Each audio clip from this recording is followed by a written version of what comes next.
I would like to introduce you to this door handle system.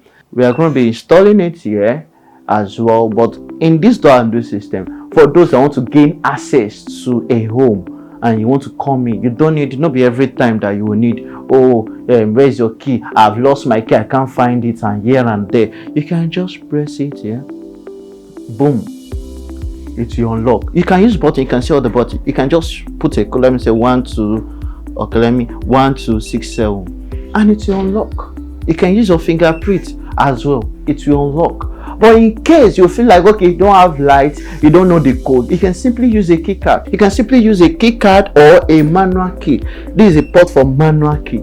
Just imagine. So this is like 5 in 1. You can unlock via the fingerprint, you can unlock via the code, you can unlock via the manual key, and you can unlock via the key card as well, which is very easy. 5 ways of unlocking this. You can decide to disable the fingerprint, you can decide to disable the pin lock and use only the key. You can even disable the key card as well.